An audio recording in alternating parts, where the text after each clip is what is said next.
বিধানসভায় তার মধ্যে ফুলতলি বিধানসভাতে আমাদের প্রার্থী জোট প্রার্থী রামশঙ্কর হালদার মহাশয় যা ভোট পেয়েছেন, সেখানে যদি আমরা আমাদের ক্যান্ডিডেট যদি আমাদের প্রতিকে দিতাম, তাহলে এর থেকে বেশি ভোট দিতাম। একই কথা প্রযোজ্য পাশের জয়নগরের ক্ষেত্রে, একই কথা প্রযোজ্য তার পাশে বারুইপুর পূর্ব বিধানসভা। কিন্তু বুঝতে হবে যে আমাদের এই শক্তি থাকার পরেও আমরা কেন এই জায়গাটা অ্যাচিভ করতে পারলাম না। অনেকে হয়তো ভাববেন যে অবজারভাররা যারা আছেন তারা বিধানসভার আগে থেকে অবজারভার হয়েছিলেন, তাহলে তারা দলকে বোঝাতে পারেননি, তাই এখানে আমরা ক্যান্ডিডেট পাইনি। এরকম বহু ক্ষোভ বিক্ষোভ নির্বাচনের সময় আমাদের নিচু তলায় কর্মীদের মধ্যে হয়েছে, নেতৃত্বদের মধ্যে হয়েছে বিধানসভা। কিন্তু বিষয়টা অত সহজ নয়। এই বিষয়টা আমাদের বুঝতে হবে এই কারণে, কারণ আগামী দিনে আরেকটা নির্বাচন আসতে পারে। হিসেব মতো 2023-এ পঞ্চায়েতের নির্বাচন হয়েছিল, যদি সেই হিসাব দেখা যায় তাহলে 5 বছর বাদে 2028-এ পঞ্চায়েতের নির্বাচন হওয়ার কথা। কিন্তু এখন যা পরিবেশ পরিস্থিতি, একটা পঞ্চায়েতের অফিস খুলছে না, পঞ্চায়েতের প্রধান উপপ্রধান হয় বাড়ি থেকে বেরোচ্ছে না, নাহলে এলাকা ছাড়া। আর অফিসে গেলেও তারা মানুষকে পরিষেবা দেওয়ার মতো কোনো জায়গাতে তারা নেই। তাহলে এইরকম একটা জায়গাতে আমরা ধরে নিতে হবে আমাদেরকে যে খুব তাড়াতাড়ি হয়তো আগামী বছরে বা পুজোর পরেই হয়তো পঞ্চায়েত নির্বাচন ঘোষণা হয়ে যাবে। তাহলে এই পঞ্চায়েত নির্বাচন যদি ঘোষণা হয়, তাহলে একদিকে লড়াই হবে বিজেপির সঙ্গে, উল্টো দিকে এটা একদম জেনে রাখি যে যেহেতু আমাদের এই ফুলতলি বিধানসভাকে আমরা জোট করে সিপিআইএমকে আমরা আসন চাইছিলাম, ফলে সিপিআইএম কিন্তু তার সুযোগ নেওয়ার চেষ্টা সম্পূর্ণ রকমভাবে বহু জায়গাতে, ফুলতলিতে হচ্ছে কিনা আমার জানা নেই, কিন্তু বারুইপুরে, বাসন্তীতে, জয়নগরে বহু জায়গাতে আমরা দেখতে পাচ্ছি যে সিপিআইএম এইরকম একটা গ্রাউন্ড লেভেলে একটা বলছে যে আমাদের তো জোট হয়েছে, তো আইএসএফ সিপিএম এক, আইএসএফ এর ছেলেদেরকে গিয়ে বলছে যে ও আবার আলাদা করে আইএসএফ করে দিয়েছে, আমরা তো একই, সিপিএম এর মিটিং এ চল। আমি জানি না আপনাদের ফুলতলিতে এই ঘটনা ঘটছে কিনা। আমরা যদি ভোটের রেজাল্টটাকে দেখি ভালো করে, যে বুথ ভিত্তিক রেজাল্ট, অঞ্চল ভিত্তিক রেজাল্ট, তাহলে পরিষ্কার হয়ে যাচ্ছে যে সিপিআইএম এর যে ভোট তারা এই বিধানসভা নির্বাচনে পেয়েছে, তার একটাও ওদের নিজেদের ভোট নয়। কোন কোন বুথে ভোট পেয়েছে? যে বুথে আইএসএফ আছে সেই বুথে ভোট পেয়েছে রামশঙ্কর হালদার, যে বুথে আইএসএফ আছে সেই বুথে ভোট পেয়েছে অপূর্ব প্রামাণিক। কিন্তু আজকে সিপিআইএম একটা চেষ্টা করছে, এই 2 নম্বর ব্লকে বোধহয় আজ থেকে 2 সপ্তাহ আগে বোধহয় একটা ডেপুটেশন হয়েছে, তাই তো? যারা গেছিল ডেপুটেশন, নেতাগুলো সিপিএম এর, কিন্তু যারা ভিড় করেছে পুরোটা আইএসএফ। আমাদের কাছে এই খবর আছে। আমরা সেই কারণে খুব পরিষ্কার করে বলতে চাইছি যে আমাদেরকে এখন থেকে কয়েকটা বিষয়ে নজর দিতে হবে। তার সবার প্রথম বিষয় হচ্ছে আমাদেরকে সংগঠনের একদম তলাতে নজর দিতে হবে।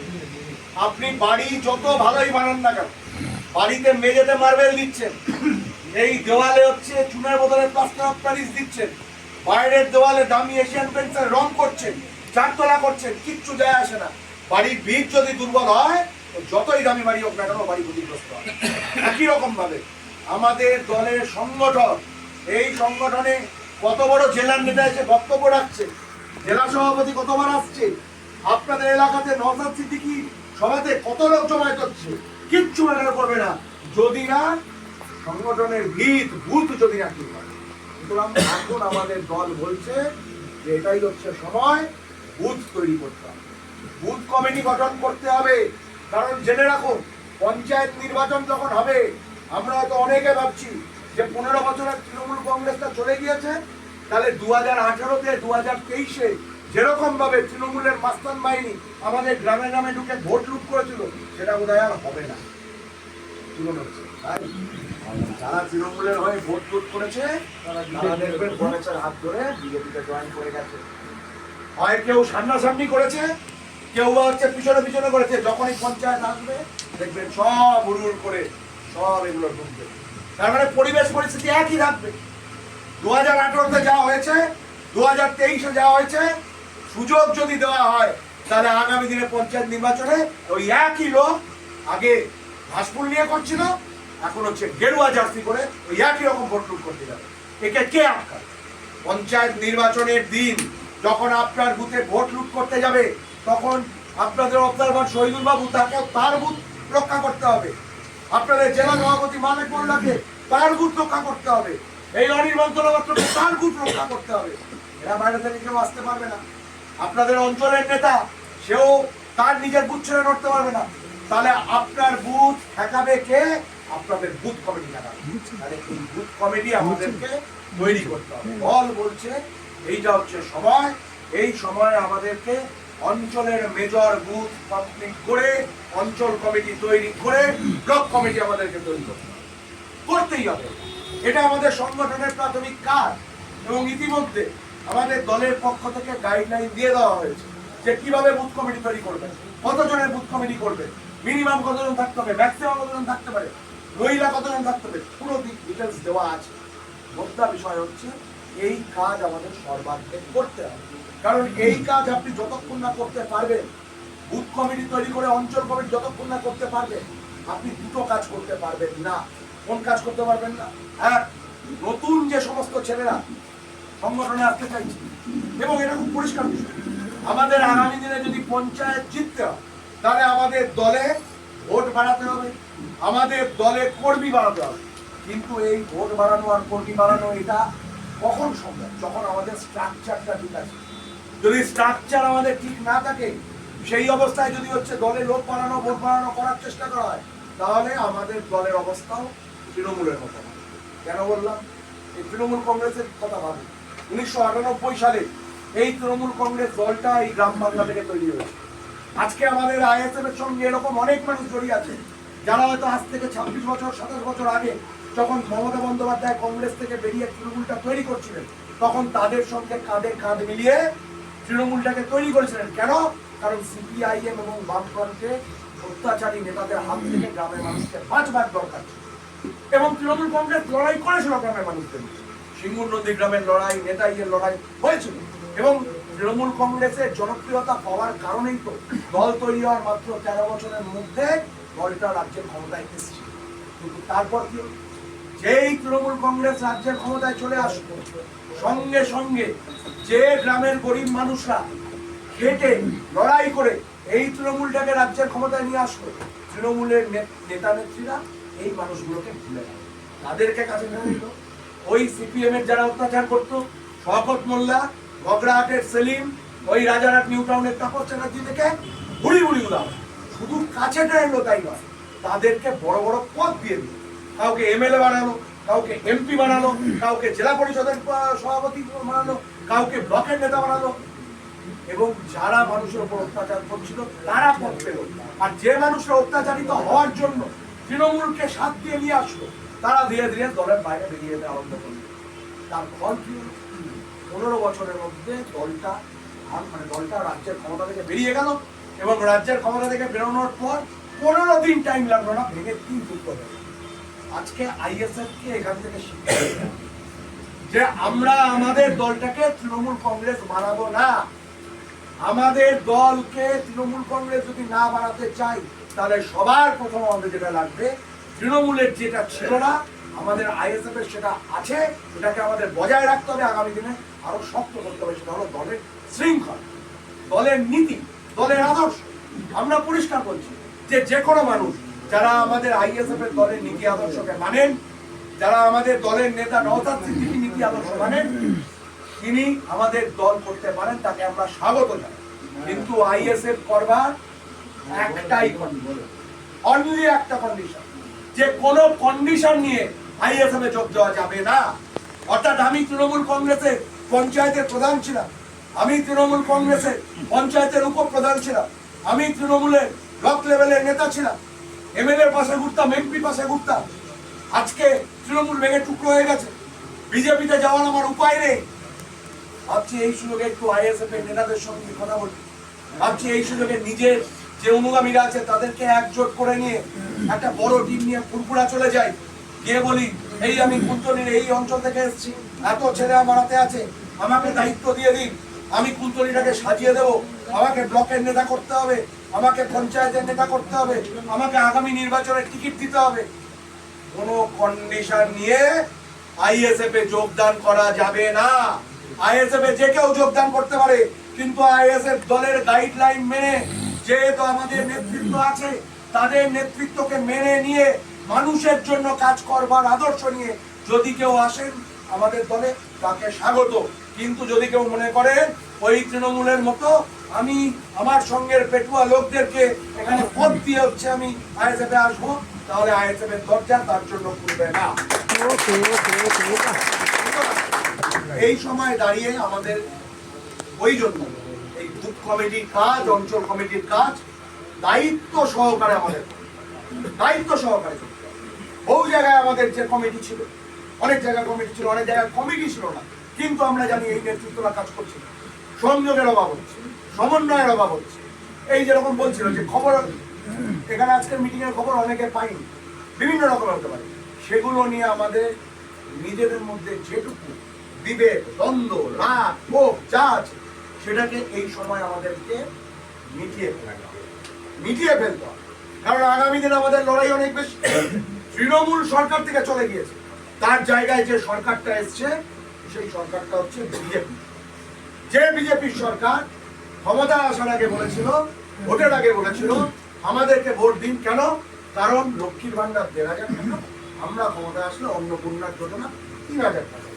কিন্তু তখন বলেনি যে ওই ৩,০০০ টাকা পাওয়ার জন্য প্রত্যেক দিন একটা করে নতুন নিয়ম বার করবে। আজকে নিয়মের চক্কর এমন জায়গায় গিয়েছে যে গ্রামের গরিব বাড়ির মহিলারা তারা আদতে এই টাকা পাচ্ছেন না। পরিষ্কার হয়ে গেছে ১ তারিখ থেকে টাকা ঢোকার কথা। মহিলারা জায়গায় জায়গায়, মিদনাপুর, পূর্ব মিদনাপুর, মানে বুঝতে পারছেন নন্দীগ্রামের মতো এলাকা, শুভেন্দু অধিকারী এলাকা, সেই এলাকায় সেখানে তো এখন বিজেপি ছাড়া কিছু নেই।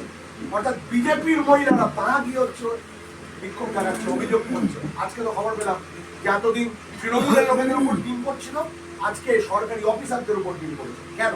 তার কারণ এই রাজ্যটাকে তৃণমূল কংগ্রেসের সরকার দেনায় ডুবিয়ে দিয়ে গেছে। বাজেট হয়েছে, সেই বাজেটে বিজেপি রাজ্য সরকার তারা বলেছে যে হ্যাঁ দেনা আছে, কিন্তু তারপরেও তারা বলেছে যে আমরা হচ্ছে এত এত টাকা দেবো, প্রত্যেকে দেবো। এখনো অব্দি ১.৫ মাস ২ মাস হতে চললো, কোনো নতুন ইন্ডাস্ট্রি এখনো অব্দি আসবে না। ফলে টাকা তো অত সহজে আসবে না, যেহেতু টাকা এত সহজে আসবে না, ফলে উপায়টা কি? প্রতিশ্রুতি যা দিয়েছিল সেটা এখন ওরা গিলছে। বলেছিল এই বাজেটে বলেছে যে বেকার ভাতা দেবে। বেকার ভাতা কত? যারা গ্র্যাজুয়েট, কলেজ পাস করেছে তাদেরকে মাসে ৩,০০০, আর যারা স্কুল পাস করেছে তাদেরকে মাসে ২,০০০। কিন্তু কন্ডিশন জুড়ে দিয়েছে। কি কন্ডিশন?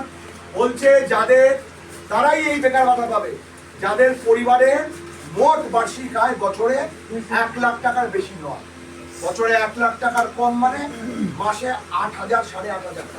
ভেবে দেখুন, একটা কলেজ পাস ছেলে মানে ২০, ২১, ২২, ২৩ বছর বয়স, সে বাড়িতে আছে, তার বাপ মা আছে, হয়তো ভাই আছে, বোন আছে, তাহলে এরা সবাই মিলে গ্রামের দিকে প্রত্যেকে কিছু না কিছু কাজকর্ম করছে। মোটায় যখন দেখবেন তখন দেখবেন সেই টাকাটা কিন্তু ৮,০০০-এর উপরে উঠে যাচ্ছে। বলছে বেকার ভাতা দেওয়া যাবে, কিন্তু বাইক থাকতে হবে না। একটা ইয়াং কলেজে পড়া ছেলে বেকার হতে পারে, কিন্তু বাইক একটা কোনো না কোনো ভাবে জোগাড় করেছে, তাহলে সে বেকার ভাতা পাচ্ছে না। তার মানেটা কি? এত রক্ষাবাজি কেন? কারণ টাকা আসলে ওরা ঘোষণা করবে কিন্তু দেবে না। ফলে এই যে বিজেপির সরকার, এই বিজেপির সরকার এই তৃণমূলের থেকে আরো ভয়ানক, আরো অনেক বেশি ভয়ানক।